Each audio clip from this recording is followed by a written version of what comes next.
Welcome to my channel unique learning lab. आमी सोमा। आजकेर क्लासे आमी तोमादेर क्लास 7 इंग्लिश विषय lesson 1 the book of nature এই স্টোরিটার यूनिट 12 लाइन बाई लाइन बांगलाय पढ़ाबो। एर आगेर क्लासे आमी यूनिट 1टा पढ़िए दिएछि। जारा देखोनी आमी डेसक्रिप्शन बक्से लिंक दिए देबो, सेखान थेके तोमरा देखे निते पारो अथवा ऊपरे आसा आई बाटने क्लिक करेও तोमरा देखे निते पारो।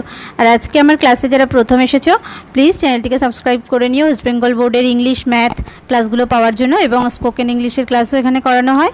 আর আগে থেকেই যারা সাবস্ক্রাইব করে নিয়েছো তাদেরকে অসংখ্য ধন্যবাদ। চলো শুরু করছি। দেখো unit 2 you read history in books. তার মানে ইউ রিড তোমরা পড়েছো হিস্ট্রি মানে ইতিহাস, ইন বুকস মানে বইয়ে। But in old Times when men did not exist surely no books could have been written. But কিন্তু ইন ওল্ড টাইমস মানে পুরনো সময় মানে অনেক প্রাচীন যুগে, when men did not exist মানে যে সময় men did not exist মানে যে সময় মানুষজন ছিল না, surely no books could have been written মানে surely মানে নিশ্চিতভাবে, no books মানে কোনো বই could have been written মানে লেখা হয়নি, মানে যে সময় অর্থাৎ অনেক পুরনো যুগে যে সময় মানুষের কোনো অস্তিত্ব ছিল না সেই সময় নিশ্চয়ই কোনো বই লেখা হয়নি। How then can we find out what happened then? তাহলে how then we can find out, তাহলে আমরা কিভাবে বুঝতে পারি what happened then, what happened মানে কি ঘটেছিল, then মানে সেই সময় বা তখন কি ঘটেছিল আমরা সেটা কিভাবে জানতে পারি। We cannot merely sit down and imagine everything. We cannot আমরা পারি না merely sit down মানে যে শুধুমাত্র বসে বসে আছি and imagine everything তাহলে সব কিছুই কল্পনা করছি, এরকম তো আমরা পারি না, তাই না? যে বসে আছি একটা বিষয় নিয়ে কল্পনা করছি কারণ সেটা সম্পর্কে কিছুই জানা নেই, তো সেটা আমরা পারি না। This would be very interesting for we could imagine anything we wanted to and would thus make up the most beautiful fairy tales. কি বলছে দেখো, দিস উড বি মানে তাহলে এটা কি হতো যদি আমরা বসেই আর কি সব কল্পনা করতে পারতাম। This would be very interesting, এটা হতো খুবই ইন্টারেস্টিং মানে খুবই আকর্ষণীয়। For we could imagine anything we wanted to মানে উই কুড ইমাজিন আমরা কল্পনা করতে পারবো যে কোনো কিছুই, এনিথিং উই ওয়ান্টেড টু মানে যেটাই আমরা চাইবো বা চাইতাম তাহলে সব কিছুই তো আমরা কল্পনা করতে পারতাম। And would thus make up এবং তৈরি করতে পারতাম the most beautiful fairy tales. The most beautiful মানে খুব সুন্দর, ফেয়ারি টেলস মানে রূপকথার গল্প। তাহলে শুধু যদি বসে থেকে আমরা যদি যা ইচ্ছে মনে আসতো কল্পনা করতে পারতাম তাহলে তো আমরা অনেক সুন্দর সুন্দর যে রূপকথার গল্পও তৈরি করে ফেলতে পারতাম। But this need not be true as it would not be based on any facts that we had seen. But কিন্তু this need not be true মানে এটা সত্যি হওয়ার প্রয়োজন ছিল না, as it would not be based on any facts মানে যেহেতু it would not be based মানে এটা কখনো মানে based মানে কোনো কিছুর উপর ভিত্তি ছিল না, on any facts মানে কোনো ঘটনা that we had seen যেটা আমরা দেখেছিলাম। তাহলে কোনগুলো যে আমরা যে যদি সব কিছুই কল্পনা করতে পারতাম সেগুলোকে নিয়ে তো আমরা বিভিন্ন যে রূপকথার গল্প তৈরি করতে পারতাম, সেগুলো যে সত্যি হতে হবে তার তো কোনো কারণ ছিল না, কারণ সেগুলোর যে not based on any facts মানে যে সেগুলো এমন কোনো ঘটনার উপরই ভিত্তি করে নেই দ্যাট উই হ্যাড সিন যেগুলো আমরা দেখেছি, তাহলে সবই তো কল্পনা, তাহলে সেগুলো তো সত্যি হওয়ার কোনো প্রয়োজন ছিল না।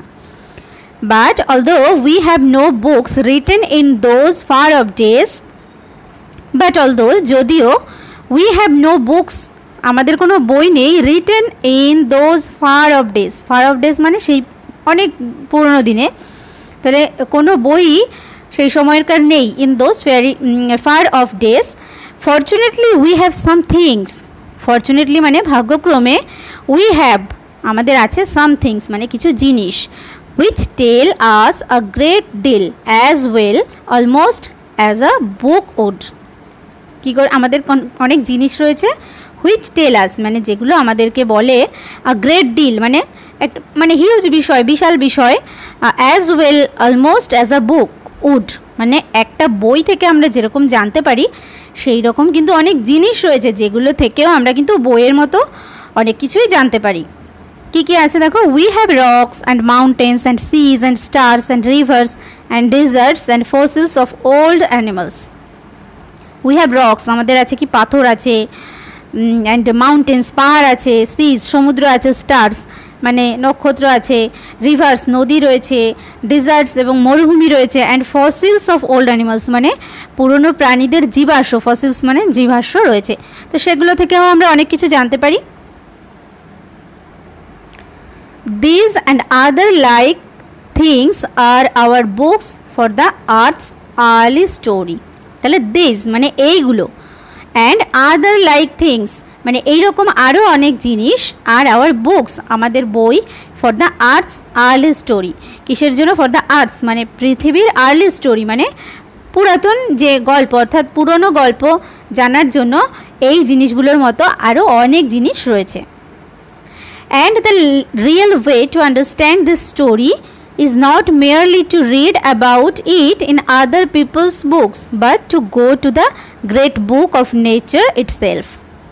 দেখো, অ্যান্ড এবং দ্য রিয়েল ওয়ে মানে সত্যিকারের একটা রাস্তা, টু আন্ডারস্ট্যান্ড মানে বোঝার, দিস স্টোরি এই গল্প মানে এই গল্পটা সত্যি সত্যি বোঝার জন্য যে আসল পথটা রয়েছে, is not merely two read মানে এটা শুধুমাত্র পড়া নয়, অ্যাবাউট ইট মানে এটা সম্পর্কে শুধু পড়া নয়, ইন আদার পিপলস বুকস মানে অন্যদের লেখা, আদার পিপলস বুকস মানে অন্যদের বইয়ে শুধুমাত্র পড়া নয়, but to go to the great book of nature itself, but to go to the মানে কিন্তু আমাদের যেতে হবে কোথায়, to the great book of nature itself মানে প্রকৃতির যে বুক, অর্থাৎ এই যে নুড়ি পাথর, পাথর, মাউন্টেন, তারপরে সমুদ্র, রিভার, স্টার, এগুলোকেই বলা হচ্ছে যে এগুলোই কিন্তু প্রকৃতির এক একটা বই। তো এইগুলোর প্রতি এগুলোকেই আমাদেরকে দেখতে হবে যে কি বলছে, যে শুধুমাত্র আদার পিপলের মানে অন্য মানুষের লেখা বই পড়লেই হবে না, আমাদেরকে এই যে প্রকৃতির নিজস্ব যে বুক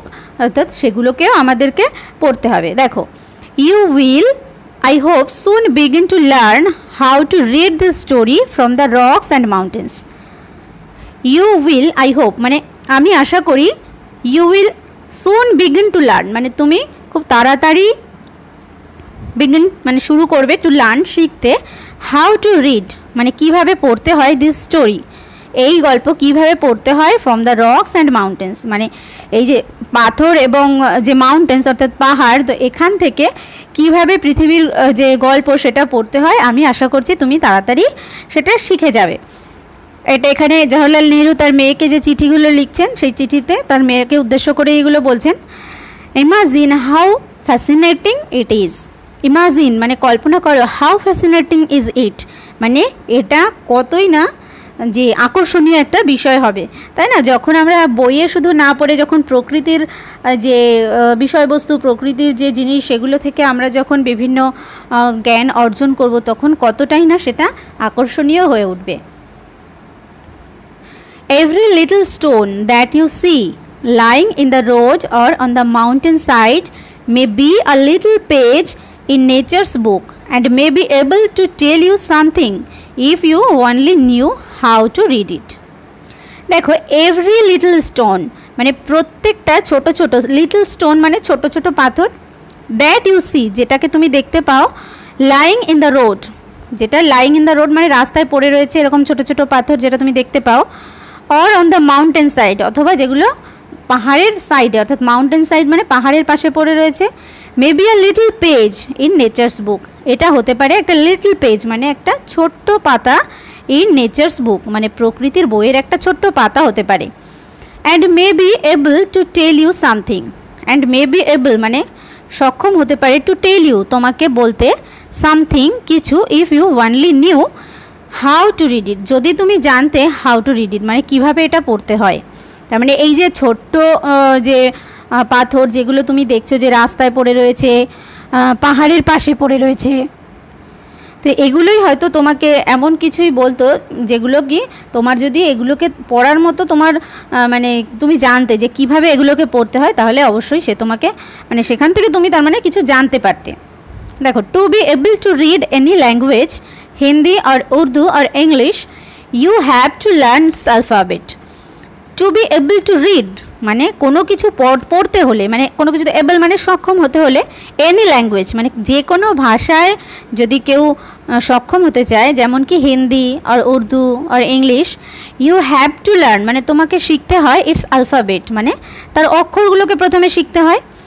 so also you must learn the alphabet of nature before you can read her story in her books of stone and rock. So also মানে এখানেও you must learn the alphabet মানে তোমাকে অবশ্যই শিখতে হবে দ্য অ্যালফাবেট মানে অক্ষরগুলোকে, of nature মানে প্রকৃতির যে অক্ষর সেগুলোকে শিখতে হবে।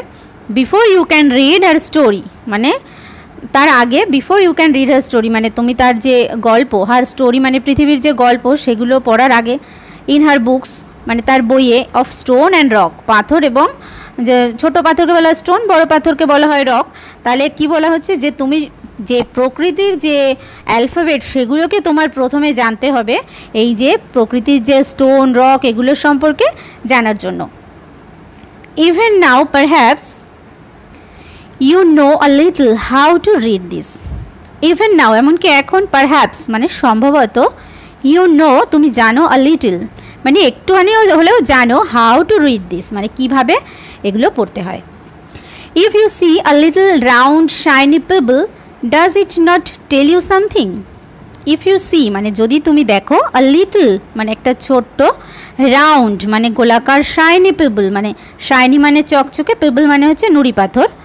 যদি তুমি দেখো ছোট্ট একটা চকচকে নুড়ি পাথর, does it not tell you something এটা কি তোমাকে কিছু বলে না, মানে তার থেকে কি তুমি কিছু জানতে পারো না। How did it get round and smooth and shiny without any corners or rough edges. How did it get round মানে এটা কিভাবে গোল হলো, অ্যান্ড স্মুথ এবং মসৃণ হলো, অ্যান্ড শাইনি চকচকে হলো, without any corners or rough edges মানে যার চারিধারে কোনো মানে খারাপ মানে খসখসে জায়গা নেই, কোনো কিনারা নেই অর্থাৎ ধার নেই। তো এইরকমভাবে কীভাবে স্মুথ হলো, কীভাবে এরকম চকচকে হলো, তাহলে সেখান থেকে তো তুমি বুঝতে পারছো যে এখানে কি বলা হচ্ছে যে সেটা থেকে তো তোমাকে কিছু জানতে হবে, যে ওটা তো নিশ্চয়ই তোমাকে কিছু একটা বলতে চাইছে। If you break a big rock into small beats, each beat is rough and has corners and rough edges. If you break a big rock into small beats, if you break মানে যদি তুমি ভাঙো, a big rock মানে এক big rock মানে হচ্ছে বড় পাথর, ইনটু স্মল বিটস মানে একটা বড় পাথরকে তুমি যদি ছোট্ট ছোট্ট টুকরো করে ভাঙো, এইচ বিট মানে সেই প্রত্যেকটা টুকরো ইজ রাফ মানে খসখসে হবে, and has corners and rough edges এবং তার ধার অর্থাৎ কিনারা থাকবে, এবং রাফ এজেস মানে এই ধারগুলো খুব রাফ অর্থাৎ খুব খারাপ অর্থাৎ খসখসে টাইপের হবে। যদি একটা বড় পাথরকে ভাঙা হয় তাহলে কেমন হয়। It is not at all like a round smooth pebble. It is not at all মানে এটা একদমই নয়, like a round smooth pebble এই যে সেই গোলাকার যে স্মুথ মানে মসৃণ, পেবল নুড়ি পাথর, এটা কিন্তু সেই এই গোলাকার যে নুড়ি পাথর মসৃণ এরকম কিন্তু নয়। How then did the pebble become so round and smooth and shiny? How মানে কিভাবে তাহলে did the pebble became so round মানে এই রকম গোল, তাহলে ওই যে নুড়ি পাথরটা কিভাবে হয়ে গেল, and smooth and shiny এবং মসৃণ চকচকে এটা কিভাবে হলো। It will tell you its story if you have good eyes to see and ears to hear it. It will tell you its story এটা তোমাকে এটার গল্প বলবে, if you have যদি তোমার থাকে, good eyes to see মানে দেখার জন্য ভালো চোখ থাকে, অ্যান্ড ইয়ার্স টু হিয়ার ইট মানে এবং ইয়ার্স মানে কান থাকে, টু হিয়ার ইট মানে এটা শোনার জন্য যদি ভালো কান থাকে তাহলেই তুমি এগুলো কিন্তু জানতে পারবে। তার কারণ কি প্রকৃতির যে বিষয়বস্তু অর্থাৎ নেচারের যে স্টোন, মাউন্টেন, রিভার এগুলো থেকে আমরা সবাই জানতে পারি না, দেখেই নর্মালি মনে হয় যে একটা নদী বয়ে চলেছে, কিন্তু একটা যদি আমাদের সত্যি সত্যি জানার চোখ থাকে মানে দেখার চোখ থাকে তাহলে কিন্তু আমরা সেখান থেকে বিভিন্ন তথ্য অনুসন্ধান করতে চেষ্টা করব, তাই না। তো ঠিক সেটাই বলা হচ্ছে যে তোমার যদি দেখার মতো ভালো চোখ থাকে এবং শোনার মতো ভালো কান থাকে তাহলে এটা কিন্তু তার গল্পটা নিশ্চয়ই তোমাকে বলবে। নেক্সট দেখো, it tells you that once upon a time, it tells you মানে এটা তোমাকে বলে দ্যাট যে ওয়ান্স আপন এ টাইম এক সময়, ইট মে বি লং এগো এটা হতে পারে অনেক পুরনো আগে মানে অনেক দিন আগে, it was a bit of a rock এটা ছিল a bit of a rock, মানে একটা পাথরের একটা টুকরো। জাস্ট লাইক দ্য বিট, মানে এই টুকরোটার মতো। You may break from a big rock, মানে যেটা তুমি হয়তো ভাঙতে পারো এই বড় একটা যে পাথর, সেখান থেকে হয়তো যেভাবে টুকরো ভাঙা হয় সেরকমই একটা টুকরো ছিল। অর স্টোন, অথবা একটা পাথর ছিল with plenty of edges and corners. With plenty মানে প্রচুর পরিমাণে, এজেস মানে যে যে ধারগুলো ছিল না, সেই ধারগুলোকে বলা হয় এজেস, অ্যান্ড কর্নার্স এবং কোনা। তো এইরকম ছিল, হয়তো অনেক পুরোনো আগে এই যে পিপলসটাকে দেখতে পাচ্ছ, তাহলে এটা হয়তো এইরকমই ছিল। Probably it rested on some mountain side. Probably মানে সম্ভবত, ইট রেস্টেড মানে এটা ছিল অন সাম মাউন্টেন সাইড, কোনো পাহাড়ের ধারে। Then came the rain and washed it down to the little valley. Then came the rain, তারপরে বৃষ্টি শুরু হয়েছিল, and washed it down, এবং এটাকে নিয়ে গিয়েছিল, ধুয়ে নিয়ে গিয়েছিল কোথায়? Down to the little valley, মানে যে ছোট্ট উপত্যকা সেখানে নিয়ে গিয়েছিল। where it found, যেখানে এটা দেখেছিল আ মাউন্টেন স্ট্রিম, মানে মাউন্টেন স্ট্রিম মানে পর্বতের মানে পাহাড় পর্বতের গা দিয়ে যখন কোনো মানে স্রোত অর্থাৎ জলের ধারা মানে নেমে আসে, সেগুলোকে বলা হয় mountain stream. Which post it on and on, মানে এটাকে কি করেছিল? ঠেলতো, মানে এই যে নুড়ি পাথরটা যেটা বয়ে নিয়ে গেল বৃষ্টি এসে, সেটাকে তারপরে যে মাউন্টেন স্ট্রিম মানে যে জলধারা সেটাকে ঠেলতে থেকেছিল। Pushed it on and on মানে হয়তো ঠেলেছিল। Till it reached a little river, মানে যতক্ষণ না পর্যন্ত এটা একটা লিটল রিভার মানে ছোট্ট নদীতে গিয়ে পৌঁছাচ্ছে। And the little river took it to the big river, and the little river এই ছোট্ট নদীটা টুক ইট মানে এটাকে নিয়ে গিয়েছিল টু দ্য বিগ রিভার মানে বড় নদীতে। And all the while it rolled at the bottom of the river, and all the while মানে শেষ পর্যন্ত it rolled at the bottom of the river. Rolled মানে পৌঁছে গেছিলো কোথায়? অ্যাট দ্য বটম মানে একদম নিচে, অফ দ্য রিভার মানে নদীর একদম নিচে পৌঁছে গেছিলো। And its edges were worn away, এর যে ধারগুলো ছিল, এজেস মানে ধারগুলো ছিল, were worn away, worn away মানে ক্ষয়ে গিয়েছিল। And its rough surface made smooth and shiny, এবং এটার যে রাফ সারফেস যে মানে যে তটভূমি অর্থাৎ মানে সারফেস মানে তার যে প্রান্ত মানে উপরিভাগ ছিল আর কি, তো সেই যে খারাপ ছিল, মেড স্মুথ সেটাকে কি করেছিল? সেটা স্মুথ হয়ে গিয়েছিল, মানে খুব মানে মসৃণ হয়ে গেছিলো। অ্যান্ড শাইনি এবং চকচকে হয়ে গেছিলো। So it became the pebble that you see, so it became সুতরাং এটা তৈরি হয়েছিল দ্য পিবল এই যে নুড়ি পাথরটা, দ্যাট ইউ সি তুমি যেটাকে দেখছো, তো নুড়ি পাথরটা এইভাবেই হয়তো তৈরি হয়েছে। তাহলে নুড়ি পাথরের গল্পটা আমরা বুঝতে পারলাম যে একটা ছোট্ট একটা কিনারাযুক্ত এবং খাঁজযুক্ত একটা নুড়ি পাথর কীভাবে বৃষ্টির জলের মধ্যে দিয়ে ধুয়ে এসে নদী থেকে নদীর নিচে একদম পড়ে গিয়ে সেখান থেকে কিভাবে তার কিনারাগুলোকে ক্ষয়ে গিয়ে একটা রাউন্ড এবং স্মুথ হয়েছে। তো পিবলটা এইভাবেই তৈরি হয়েছে। নেক্সট দেখো, somehow the river left it behind and you found it. somehow মানে কোনো না কোনোভাবে the river left it behind, মানে নদীটা এখানে left it behind মানে এখানে ছেড়ে গেছে, তার মানে ওই যে পিবলটাকে হয়তো কোনো জলের স্রোতের হোক যে কোনোভাবে হোক হয়তো যে পিবল নুড়ি পাথরটা এখানে রয়ে গেছে। অ্যান্ড ইউ ফাউন্ড ইট এবং তুমি সেটাকে দেখতে পেয়েছিলে। If the river had carried it on, যদি নদীটা এটাকে বয়ে নিয়ে চলে যেত, it would have become smaller and smaller, এটা তৈরি হয়ে যেত আরও স্মলার অ্যান্ড স্মলার মানে আরও ছোট। Till at last it became a grain of sand and joined its brothers at the seaside, মানে এতটাই ছোট হয়ে যেত যে কী হতো, বিকেম মানে তৈরি হয়ে যেত এই গ্রেন অফ স্যান্ড মানে একটা বালির কণা অর্থাৎ বালু কণা, অ্যান্ড জয়েন্ট এবং যুক্ত হতো কোথায়? It's brothers at the seaside মানে সমুদ্রের ধারে, তার ব্রাদার্স মানে আরও অন্যান্য বালিদের সঙ্গে যুক্ত হতো। To make a beautiful beach, to make মানে তৈরি করতে, আ বিউটিফুল মানে সুন্দর বিচ মানে যে সমুদ্রের তীর সেটা তৈরি করতো। Where little children can play, যেখানে ছোট্ট ছেলেমেয়েরা বা শিশুরা খেলা করতে পারে। And make castles out of the sand, তার মানে এবং তৈরি করতে পারে ক্যাসেলস মানে কি দুর্গ অর্থাৎ ফোর্ট, মানে বালি দিয়ে যেভাবে মানে বাচ্চারা খেলা করে, তো সেরকম আউট অফ দ্য স্যান্ড মানে সেই বালি দিয়ে সেখানে তারা ক্যাসেল অর্থাৎ দুর্গ তৈরি করে তারা খেলা করতো। If a little people can tell you so much, যদি এই যে লিটল পিপল মানে একটা ছোট্ট নুড়ি পাথর ক্যান টেল ইউ মানে বলতে পারে সো মাচ মানে এত কিছু বলতে পারে, how much more could we learn মানে হাউ মাচ মোর মানে তাহলে আরও কতটা কুড উই লার্ন আমরা শিখতে পারি ফ্রম অল দ্য রকস মানে সমস্ত পাথর থেকে, মাউন্টেন্স মানে পাহাড় থেকে, and the many other things এবং অন্যান্য আরও জিনিস থেকে উই সি অ্যারাউন্ড আস যেগুলো আমরা আমাদের চারপাশে দেখতে পাচ্ছি। মানে একটা ছোট্ট নুড়ি পাথর থেকে যদি আমরা এত কিছু দেখতে পাই তাহলে আমরা আমাদের চারিপাশে তো অনেক প্রাকৃতিক জিনিস দেখতে পাচ্ছি, তাহলে সেগুলোর থেকে না জানি আরও মানে কত কিছুই না আমরা জানতে পারবো। তো এটা ছিল তোমাদের ইউনিট 2টা। নেক্সট ক্লাসে আমি অ্যাক্টিভিটিগুলো সলভ করে দেবো। তো ভিডিওটা ভালো লাগলে একটা লাইক দিও, কমেন্ট করে জানিও, বন্ধুদের সঙ্গে শেয়ার করো, আর নেক্সট ক্লাসগুলো পাওয়ার জন্য অবশ্যই চ্যানেলটিকে সাবস্ক্রাইব করে নিও। Thank you.